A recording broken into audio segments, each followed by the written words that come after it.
welcome again. And it's another episode. Let's talk, let's chit chat, and let's really hear everything that is going through our minds and connect with each other. Hello. Welcome to today's episode. You could tell I'm in a high spirits, right? Not the vibe. I have here with me today a very special girl, special, beautiful girl. She's a mom, she's a wife, like she's everything she thinks she is, period. And today we're really going to just be gisting, bantering, how we met, how we've been able to really connect and just vibe. I mean, this is going to be fun. Welcome to today's episode on Banter with my guest, my girl from Toronto, Canada, period. And she's here and we're chilling here in Nigeria. What's up? Hi Nola. It's amazing to be on your set. My first time on camera actually on the podcast. So I'm excited. So yeah, it's great. It's great to be here. Looking forward to having a great conversation. So let me take you back. I know I'm jumping in right away. Right. So let me take back to when we first met. Mm-hmm. So background, like this, behind the scene. Yeah. I met her through a friend of mine, Mm-hmm. Beverly baby. Don't cry, don't cry. I met her through Beverly, my friend Yinks, my girl, my ATL. So It's your connect. Yeah. that's my girl, and we happen to have daughters around the same age. Yeah. Funny enough, for you to know, I'm an old soul. I first connected with Beverly's mom. Mom. Oh yeah. Yeah, like You're yeah, there and a mama friend. yeah. It was at church. It was myself and Beverly's mom. We were friends, and I was just like, I just want to go back to my parents. I just want to leave America. I miss my parents. And she told me just chew. I said no. I don't want to chew. I don't feel like. And she was like, okay, let me introduce you to my daughter. And That's then how she met Yinka, Yinka. yeah, and I met Yinka and we've been cool. And then during the time, I think you were visiting Yinka at our crib. I'm just I really don't tell me what was your first experience. So let's It was, I mean, obviously, Yinka is an amazing person. I've known Yinka for like, she's one of my oldest friends. Ooh, wow. Known her since, okay, I've known her for, I'll say 20 years. Let me just put approximately. And Larry Babes. we've been really, really Larry. cool. I From mean, the hands on that Larry, I would check them for you. we've been really cool since university. So obviously any friend of Yinka's is my friend, right? So I met Nola at Yinka's house in 2024. Yeah, Yes, true. that's important. I was on break. I was on a short break at work, and then I visited Atlanta, and we connected. It was vibes. I think it was the first time we went out. It was like an evening Yes, it was thing. true. Yeah. And then, Nola was I just loved her vibe. She's my type of person, right? Because I'm an outsider as well. Because I remember that they were trying to call her daughters. They're like, yeah, you know how we Nigerians call. We're like, yeah, Mary. She's like, don't call me. Yeah, my name is Nola, type thing. And I'm like, okay, that's the spirit. Clock it. She It's Nola. you get like she's a mom and she's still that girl. Like she never forgot herself. And that's one thing that I love about her, right? So, and I think age-wise, I know I'm a little bit older, not too much, a year older, I right? know you. A year older. Go and buy that one year in the market. So yeah, so I'm a year older. So Naija girl banter. That's Lagos for you. Right. Let's go. So but then Nola is so mature because she had a daughter. I mean, she has a daughter that's 6 years old. Yeah. Way mature. So the vibe is just there. She's, smart, business minded, very focused, very driven, very ambitious. Like I can go on and on. When I talk to her, like I start thinking about the possibilities of making more money. When I speak to her, I feel like I can be a billionaire. That's the kind of person that she is. So plus the fact that she's the life of the party, she's focused. So imagine having all of that in one person. So that's why we just connected from the get go. And yeah, we also had another party. I think it was Yinka's uncle's party. Yeah, And then yeah. that was when we, Yeah, just we kinda exchanged like- contacts and then yeah, it's been and then coming to Nigeria, if you're here because You wanna talk Nigeria will about that? stress you, right? So let me give you a backstory. So we met in 2024 and we just kept in touch on social media, like life. Yeah. Obviously, everybody's so keen. And during that time, she got married, she had a baby, And marriage life has really been nice. It's going. She's also a girl, like I see the way like she's hit with her baby. Her baby is just 6 months. Yeah. And she's like, yeah, I'ma still love me. I'ma still like do me regardless. Do you understand? And she's here in Nigeria and she's having fun. I moved back to Nigeria like last year August. I should do one of those at Jackpot series, but I feel like I'm big. No. Just do like your experience coming back, right? No, this is it. On this. But baby, Be motivated to come back. this is it. I'm seeing It's really not all rosy. Like, not. but you have to. The thing is, your focus has to be your focus, and then you have to really forget about the comfort of where you're coming from. It's easy for you to just want to run back, but then stay the course and pull through. But back to what we were saying. I mean, like you coming to Nigeria. I was in Nigeria and I'm, doing my thing. Or she was like, I'm around, and my girl was just like in distress, and she wasn't really happy like with some things. But then she got us straightened out. And then we connected and we went out. Yeah. Tell me, like, what was... Girl, I feel like, because when I was coming and I spoke to Yinka, and Yinka was like, yeah, Nola. I'm like, oh my God, that's amazing news. Because I've been back to Nigeria a couple times, and it's just different with Nigerian girls. Like, connecting with them is a little bit, it's hard. I don't know how to explain it. Okay. It's really hard to connect with them. They're crickets when you're here. Nobody cares. But it was so nice that like Nola was very proactive, and she was like, hey, what are you doing? I'm like, I'm going through this and that, trying to settle in, because coming back, obviously we know how the situation is in Nigeria, the life situation. So yeah, that was my struggle. But then, I'm settled in now. I'm like, it's good to have someone from, that you share the same mentality. Because I feel like when you go abroad, you live abroad and you come back, like what we spoke about. Yeah, it's different. It's different. I feel like the people here feel like they're disconnected from you. So yeah, I know it's not a thing of you're not cool, I don't want to hang. It's more of, I don't know why. I'm still trying to demystify that. But Yeah. it's more of when they see you're having fun and then they're like, yeah, okay, let's have fun. I feel like it's the culture of I'm sorry, and then I'm not sorry, but I'm gonna say it. That's what I think. I feel like it's a culture of like they don't know your vibe. Yeah. At first.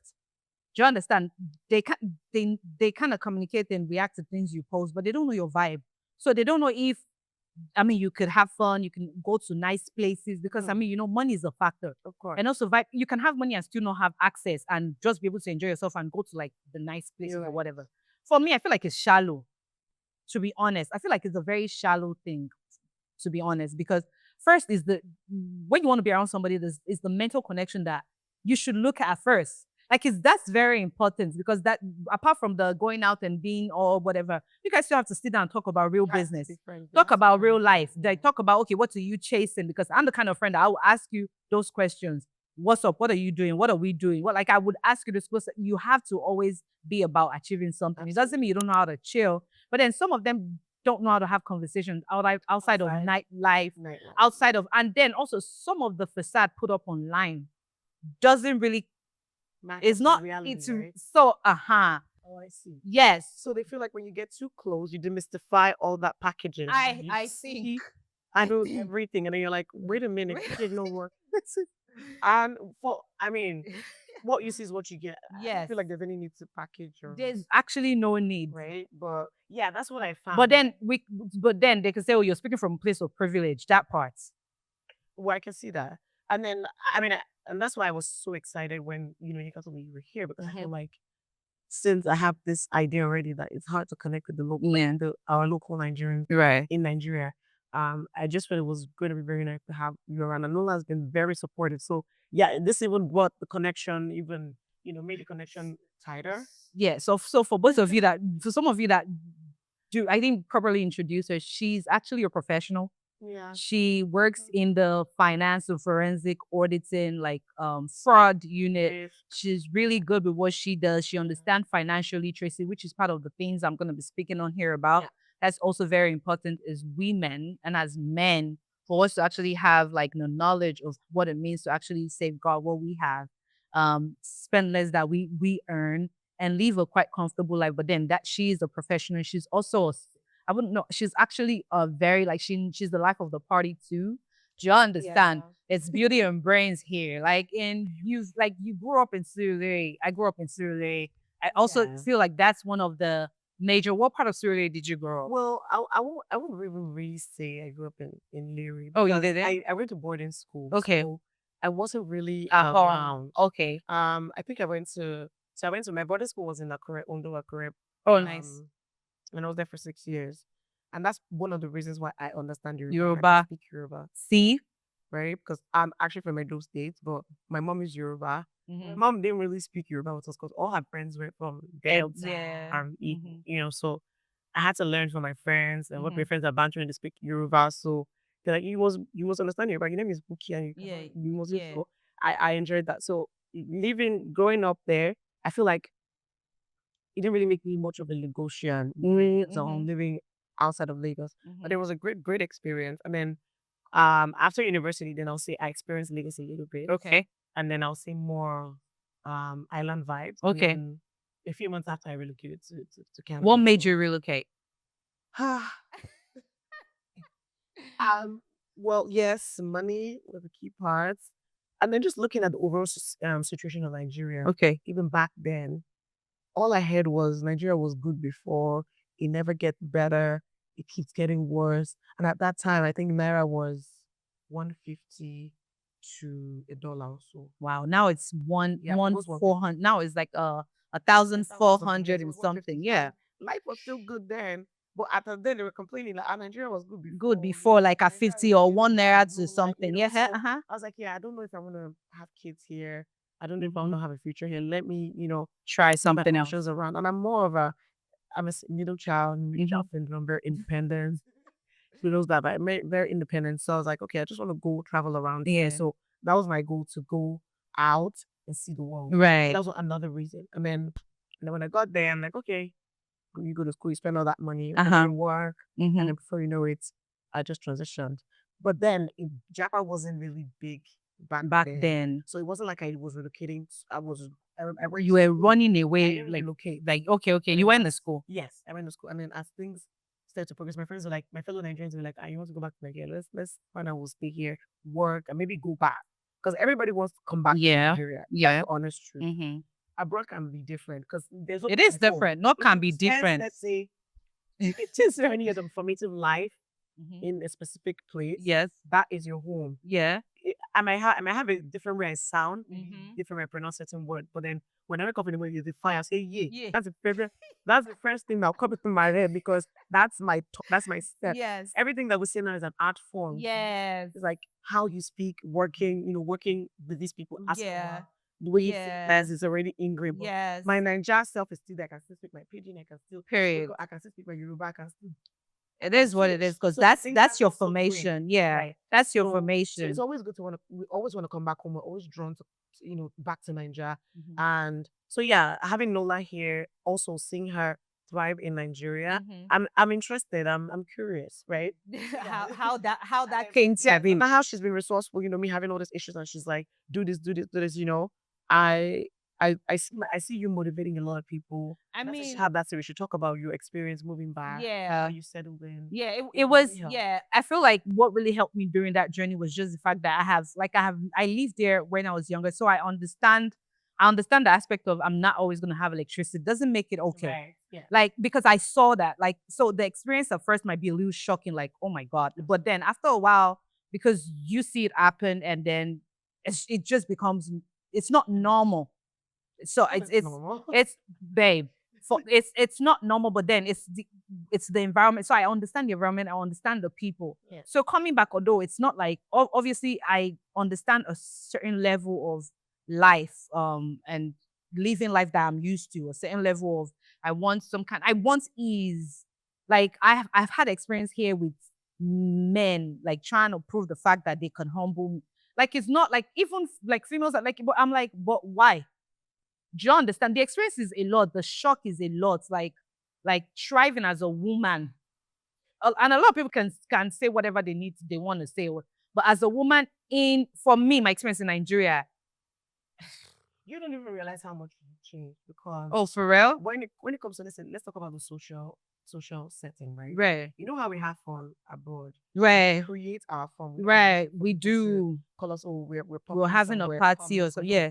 We actually create our fun. So if we're a group of girls, like, oh, let's go out tonight, let's do Mhm. whatever. We pull our funds together, we go get a table, we spend our Yeah, money. we spend our Right? money. So when I feel like coming here and then you want to go out, it's like you have to have men around to pay for things, you look strange when you go out, when you do the same things you used to do abroad. you do Abroad, here. it looks Like the other day we went out, we looked straight. They could tell that we're not from around. They could tell. It was obvious because typical Nigerians don't just go out by themselves. what some do. Some do, but like especially as a typical, Yeah. we have a few outliers, right? Yeah. The typical Nigerians don't just say, as babes, let's just go out and go and pop. Let's go to the table. Let's pop. Yeah, Like they don't. do I, that. I could actually remember there was something. Well, it might just be the stereotype, or it might just be a POV. I'm talking Mark and White, one of her podcast or whatever. She said, "Oh, more like I can't like stand bringing my money, like paying, like bringing my money out to buy. I can't remember, but I could just remember that this thing of I saying like spending money is not That's the normal. thing, it's not. Even me, I wasn't used to that. Oh. When I first moved. Oh, for real. Some to Toronto, right? It was Yeah. difficult. Oh. When he's buying their drinks, Mhm. like I'm like, wait, what's going on here? Men buy drinks, but what's in the Yeah. I see the Yeah. occur. But then you don't realize how much you have now Americanized. Yeah. American culture it infiltrates. It And that's why, I don't not to digress too Yeah. much. People in, those Middle Eastern Yeah. countries don't they talk about Western influence. They don't Influence. realize that. yeah, Because it's Western it's influence strong. creeps up on It you. creeps. And before you know it, your mentality has westernized and And- you don't even know it. And let me tell you something in terms of the nightlife. I could jump into that in terms of you saying how did that really like Yes. so when I was in New York, it was a thing of because my parents gave me the gift of growing up here. I loved it. Like I didn't know any of that thing. So when it was time for me to go back, when I went back and I was in school, I went back.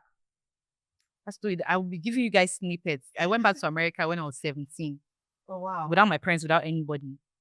Girl, C words. yeah. So that's like without anybody. I went back and I mean, I was working, I was going to school. The only thought that was on my brain. So I've always lived my life in pictures. I really have a picture frame of what I want to do. And until I get there, nothing like my eyes is there. I still wake up. And so there's always this picture of me graduating and walking across the stage, honors roll with my sash. And even when things were happening during that journey, it was just like, I don't know what's happening. I don't care. But you see, this graduation, this walking across the stage, I have to walk across it. Like there's no other way around it. So nothing else was going to stop me. And that's always been the way my life has always been. Like I have a picture, I have a goal I chase, regardless of whatever was coming my way. So when I was there, all I did was, go to work, go to school.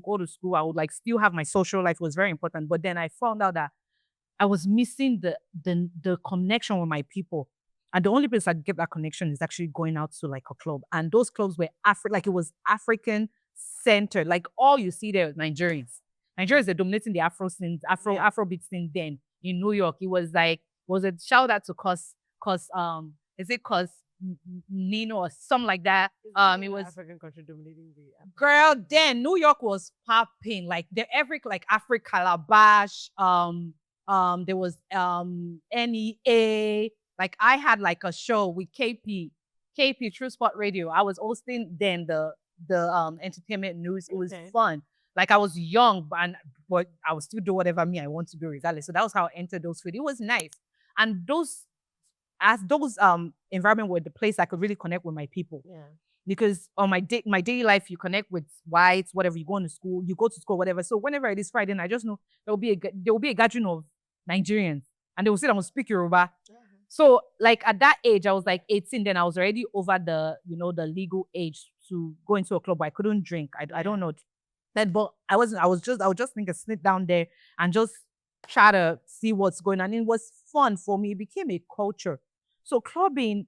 So we have a lot of backlash about this clubbing. Clubbing to us in America or in Canada or whatever is like a culture. It's like a place where you meet. It's same thing as church, right? But people will like, oh, just is the typical like when you're outside the club. So yeah. I mean, I partied really kind of in Atlanta. I partied Yeah. But I'll say like my typical experience in Toronto, for example. Toronto is like we have a lot of Nigerians there, so a lot of people can relate. and we're outside. Let's say it's a summer day or it's a cold day. Yeah. We're all outside. The girls are trying to, we're on the line. Yeah. Get in the club. They're already spraying compliments. Like, oh my God, girl, Yeah, I love you. you look good. I love your makeup. Little makeup, which I got this from here. buy one get 150%.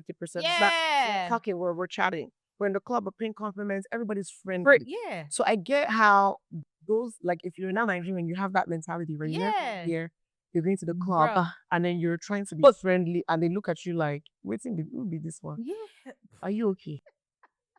Like, it's so that's why, there's this she trended the time she came back, Madam Joyce, where I don't think she really lived in Nigeria at any point.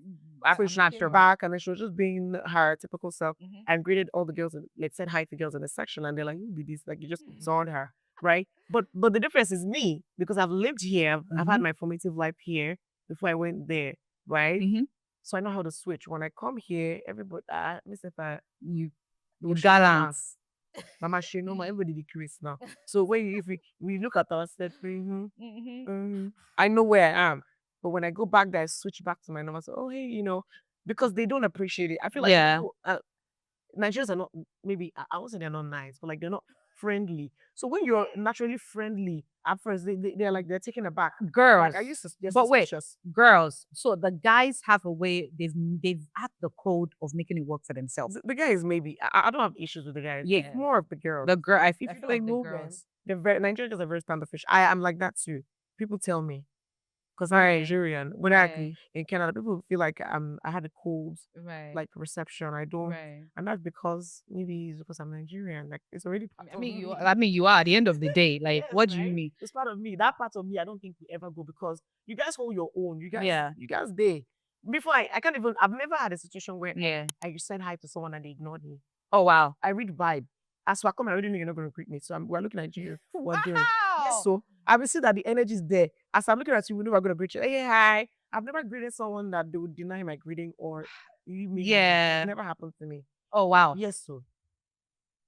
No, that's crazy. I'm aware. So in terms of your experience being out and being able to, like, because you've been here. Yeah. The dating The what? dating pool here. I don't know. I can't stay there.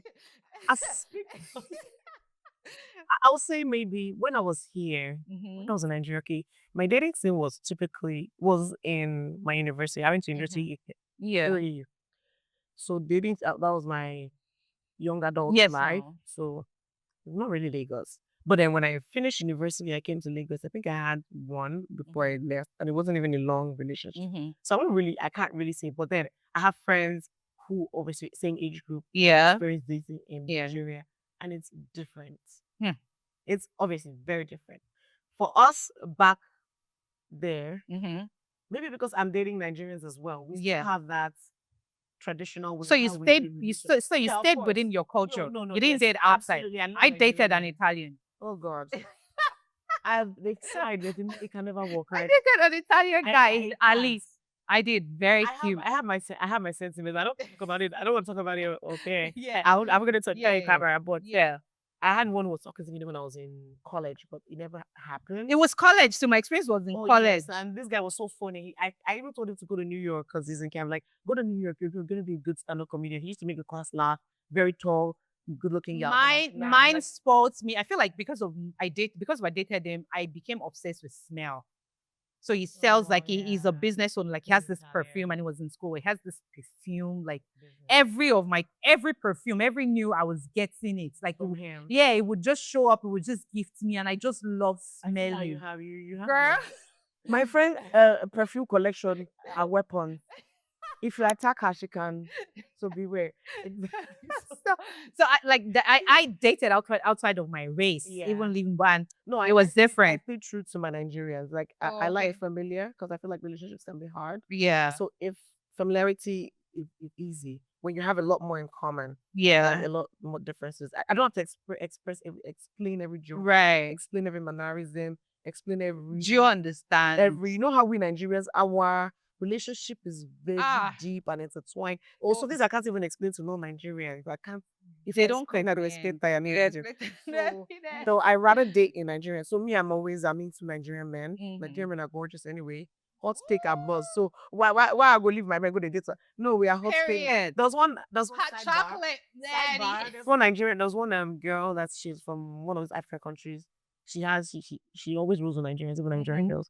And one time she was dissing Nigerian men. She's like, Nigerian men, the Yoruba demons and stuff. I'm like, babe, when I don't get men for Tanzania. Do you understand? Maybe we sample Yes, them. now. Nigerian men self don't try. Let's sample your own men. Yes, We now. don't even do. We don't see Nothing. them. Stop like being. We are representing Africa. Nigerian men are representing Africa. Do you understand?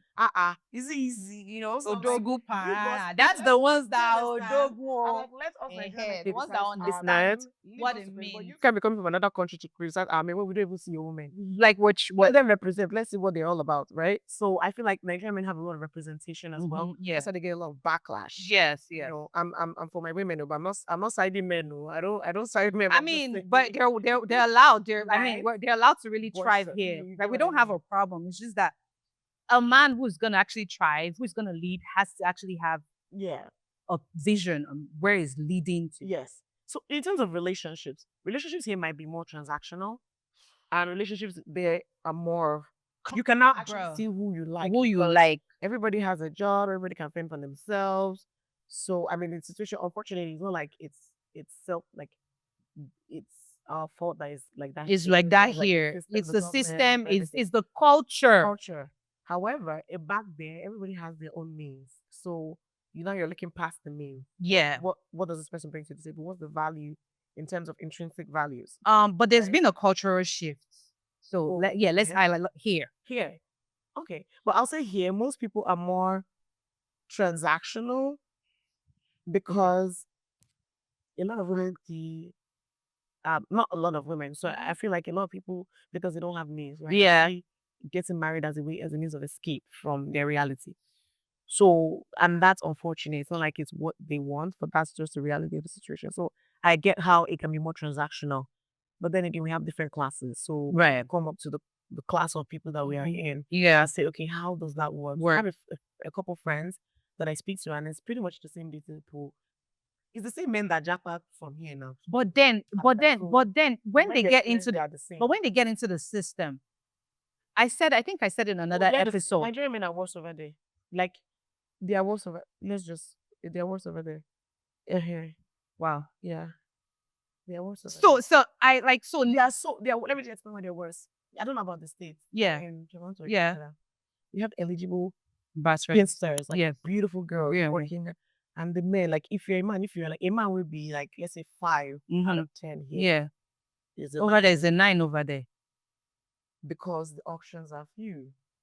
Babe. So options are few for the women. So that means a they're not 5. just stuck with Nigerian men, and also other women. Do you get what I mean? Yeah. But Nigerian women want to date Nigerian men. Man, of So course, you it's see how familiar. there's no balance anymore. Yeah. So now now a she 10, a girl that is a 10, Alcohol. she would manage a 5. Yes, pretty much. Guys I would typically don't look at if I was This when I was number in Nigeria. system. You look at them in Canada. Yeah. They're your eligible bachelors there. So Wow. So now the Shakara come they know. Even the ones that are married too. But I feel like difference.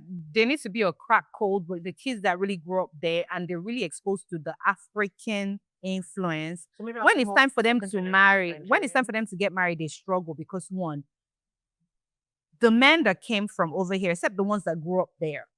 So we don't really see the ones that really like grow up, like they had their child, they give birth to them in America, whatever. We don't really see few of them would trickle into the Nigerian who whatever, and predominantly the Africans in those parties, those meetups, those communities are people that left Nigeria at a grown and matured age to America. Yes. So that is what you mean by they're worse over there because one, they're already set. This is all they know.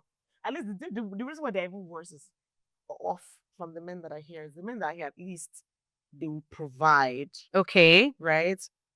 I feel like over there is not worse because they expect the women to do their parts. Yeah, of course, because I mean the society allows that. Yes. The women will do their parts. But then you they're not still even carry the doing- burden you of carry the burden of everything. So you're not even doing like that's Times why two. it's 50-50 because you're even doing more.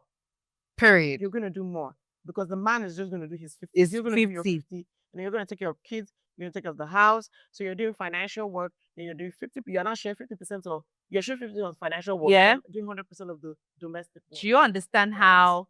Do you understand how mentally draining over time? And then the system really is not designed to really like help women Yeah. in terms of women, like the kids. If you're out of a certain money earning bracket, you can access some things. I mean, and you're minutes away from actually not being able to afford childcare and still be able to keep a mortgage. Like, so there's a lot of things piled up against marriage, quote unquote, abroad in comparison to here in Nigeria. Now, let's bring it back home because I mean, we're here. We're here now. Yeah. So the thing is, a lot of women actually like will go into marriage feeling like it's an escape route, and some that are able to actually like win through it. Like, I don't know what the inside is looking like, but I know there's some very like grassroots ladies that have really like either from a like a privileged background or not. They've worked their way into creating something and being able to open and being able to have like a multiple amount of staff and being able to grow something still in marriage. Now, I know there's an act to it, but we would like to actually have a lot of inputs, as in from the Nigeria aspect and perspective. I'm not saying there's that market is dry, but then a lot of girls making this mistake or dating out of trauma, because it's really trauma that will make you feel like you have to marry for sustenance or sustainability. Like, what could come from it? And it could be what you saw your mom do. So how has this been like a major, what made you feel like that wasn't the kind of life you wanted to live? Like in terms of, you didn't just want to, you had the opportunity to stay here. You're a pretty girl. Like, when we're speaking, my friend, like, not to like, we actually have a banter where she was telling me, like, do you understand? She had access. Like, my girlfriend was actually like, you wanted a job, you were offered a job in Abuja. Like, you had all this access, but then you still thought about the fact that this is what I want. Yeah. I want a different life. Yes. So I feel like I think it's just my mentality. I'm very free spirited. Okay. I live in the future. Right. That's one negative thing that it's not. Something happened to me. It's not negative. It can be negative because if so you live in the future, you struggle to live in the future. But then it could work You for don't and against you. It's if you look at your story. I mean, I'm sorry I cut you short. If you look at your story, some of the things that led to your success was this same thing you're seeing. Yes. You're seeing as a flaw. Right. It can be good and bad. Of Everything course. has its own moderation. Of So I'll course. say the negative, how I can see it as a negative. The con of yes. being futuristic is like how, for example, when you're single, you're dating, but then you're like, I want to get married, I want to get married, I want to get married. But then if you're not enjoying your current state, you're single, you have the freedom to do the things that you want to do. Yeah. Enjoy that time now. Maybe you're even dating one or two people that might not be serious. Yeah. Enjoy that time. But if you're thinking about, when am I going to get married? The future. You'll forget to leave. Enjoying the connections that you have available to you as you're single. Yes. But if you don't live out those experiences, that it stays with you. When you get married, you now start thinking that, okay, the marriage eventually came. The kids eventually came. Why was I in my head all the time? I should have lived, I should have traveled more. I should have done those things I wanted to do, but I was in my head about getting married. Right. I was in my head. So that's why I feel like, living in the future, being very futuristic is a thing. So I say like I'm more, I think 2 or 3 steps ahead. Yeah. So that's why I'm more like, okay, I want to do this. I want to explore the world. I want to do, I see possibilities. I see myself, I see myself being this in 10 years. How do I get there? And then I start building that now. Yeah, but it will always look like, I'm not doing enough.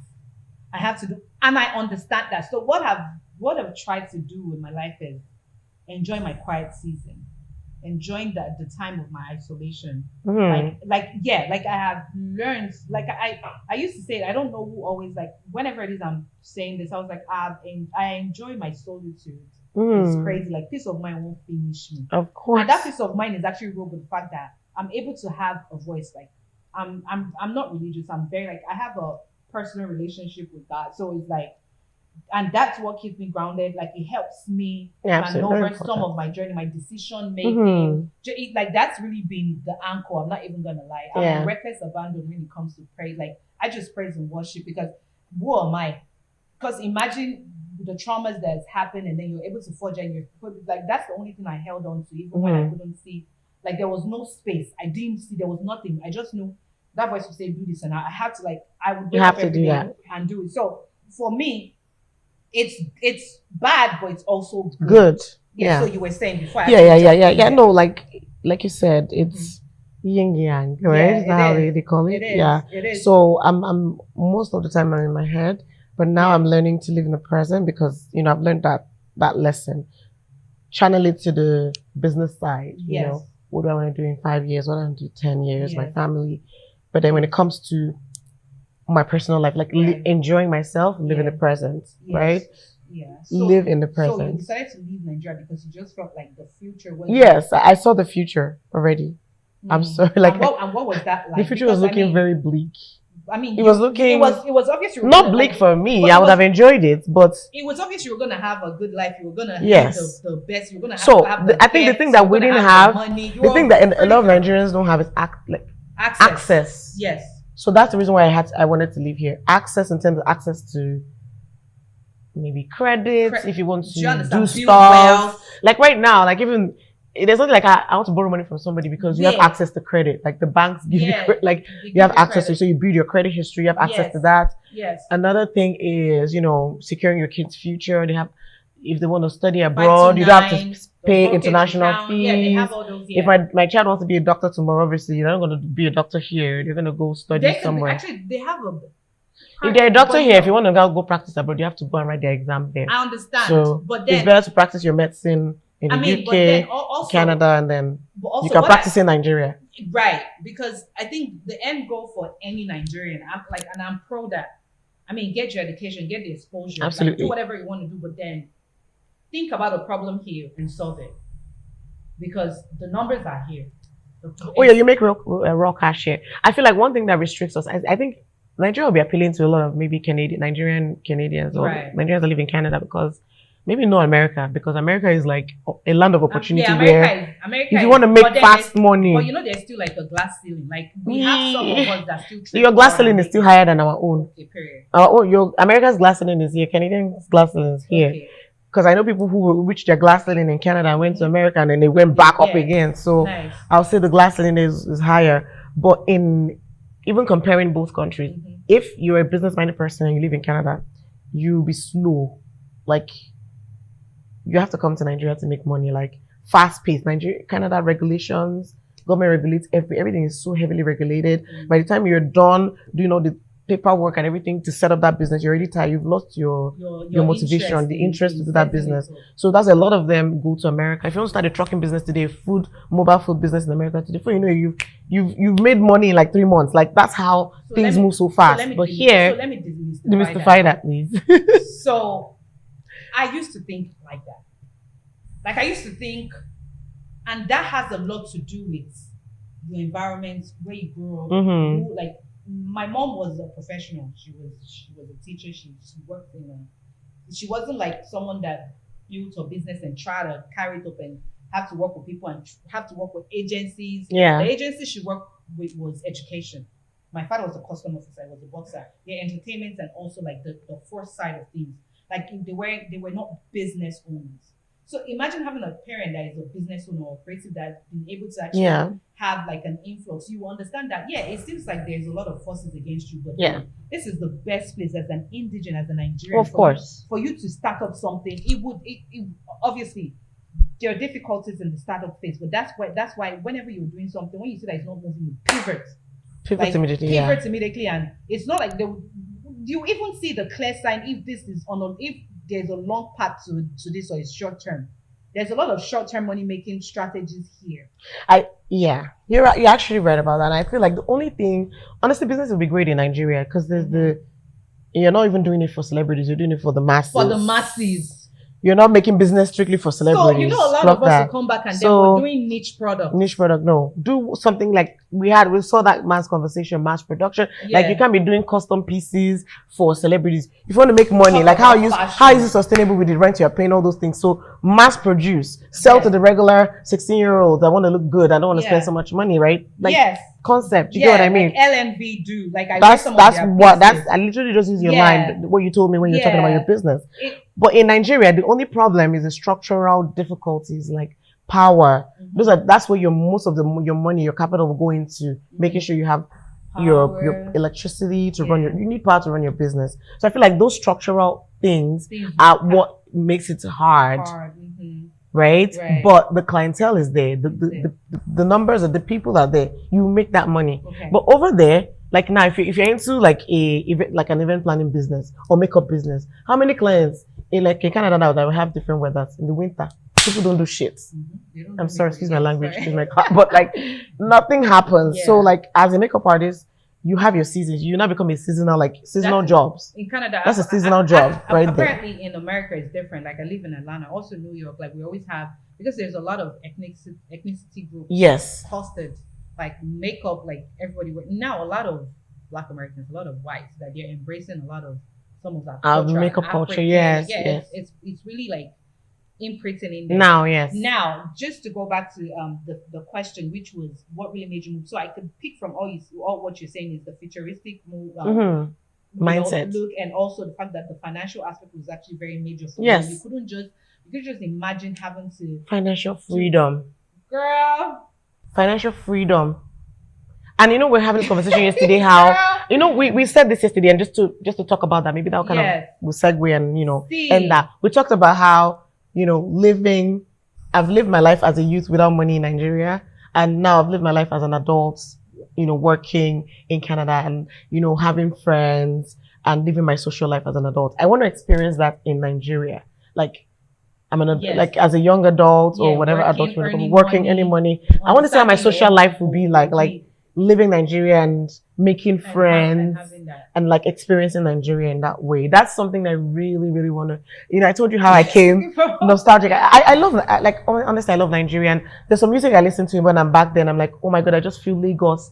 Like I'm listening to some whiskey song. I'm just like, I feel like I'm in Lagos. Lagos breeze is on me. I'm just like, so when I came back into FC, FC baby. So like I was in my apartment when I came here in 2024. I was just in Ikoyi, watching the view, the canoes going. I'm like, I want to move to Nigeria. I want to just walk like 6 months. No, you didn't go to Butemeta. I happened to experience everything. Like I went to Butemeta. I grew up in Sule. I understand what it means to walk from school. Come you walk. So the lifestyle, everything made up my experience so far. Do you understand? And if I have to choose, building wealth in both places is key. It's key, in the long run. But then I feel like there are a lot of people who can appreciate or really gain from the influences. I feel like a lot of us, like I know there's purpose. I don't think as a woman, I don't subscribe to chasing purpose when you're building business. Come for me. Because in the regular world is the numbers, is the books, is what is the investors, what they're looking at. But then outside of that, there should be purpose. There should be, what are you giving back? Yeah. Like what are you trying to influence? What lives are you trying to touch? And I feel like that's part of why I actually started this podcast too. Like it's just a way for a lot of people like us that have both. Like it's not an identity. It's not like an identity crisis. But guess what? You're so Nigerian and you're so Americanized. And it's like, oh, you're so like you westernized, and you're like there's a full you have experiences now because now you have this experience, you have that experience. And I was going to say something. Maybe that's another tip for your next podcast. Talking about parenting. Girl, parenting there and here, and then it's different, and then the pros and cons, and now you have your child here, how the educational system, which one is better? I feel like raising kids here is way better than raising kids there. I'm very traditional in my mindset, so so that's something for your next podcast. And that's cool. But apart from that, how is married life? I mean, it's great. I married a very amazing man, very supportive. So ladies. Marry a kind person, Kind. Domesticated. Someone who's, both of you are domesticated. So when one person is sick, you don't want to. Serious. We will use ourselves old. Two of us, not one person will use another person old. Both of us will use the Like it's very important. Like I said, I think we keep going back to the most important decision you make in life actually that affects your mood, affects your life, affect the trajectory, affect how the quality of life you live is Yes. who you choose to be. Your Absolutely. partner. Even me being here is the fact that he's supportive enough to even let me come here, enjoy because right now I'm on maternity leave for 1 year. So I have 1 year to faff around. So I've done 6 months. No, not. Yeah, I've done 6 months. So I have 6 Right. months to go. So very soon I'll be back to work. So I'm enjoying my mat leave and he's really giving me that freedom. So marrying someone who is hands-on, not just I don't just want to be married. A man who wants to be a husband. I think Yeah. that's important. So like I mean to wrap this up, I have very intentional, amazing, fun-filled women around Right. me, and it's not just about the turn off. We're pretty, we're beautiful, and we're thriving. But still, we understand that the fundamental of the most important part of life is being able to live your life, being able to thrive, being able Absolutely. to enjoy every moment, be it motherhood, be it your career life, being able to lock in and really actualize whatever it is you want to do. Yeah. It was really nice having you on my couch. Girl, We didn't even speak about. I will never X forget and this. Twitter. Right? Oh my God, we'll probably have another one. I will Yes. never forget this episode because my first time on a podcast on camera. Nice. Right? I'm So glad it was we're amazing. doing this together. Yes, I love We're it. gonna have a lot more. She is the life of the party. Yep. Like, trust me. I can't wait for this episode to come out. Baby So I can watch girl, it. baby See girl to myself. the call. Like, Right. really, I mean, I'm really happy having you on. Thank you my so much. Thank you for couch. having me. And we're gonna speak about maybe in another future episodes. Who knows? We're gonna speak Yeah, about yeah, yeah. motherhood, Absolutely. And you're gonna tell me what your journey has been like. Right. Remember, Absolutely. we just have to be strong through it. You know, All right. she's my mentor. Till we catch you in the next episode. Bye, Again, my name guys. is Nola, and this is Easy Baby, and Easy Baby. it's been nice. Thank you. Bye. Welcome again, and it's another episode. Let's talk, let's chit chat, and let's really hear everything that is going through our minds and connect with each other.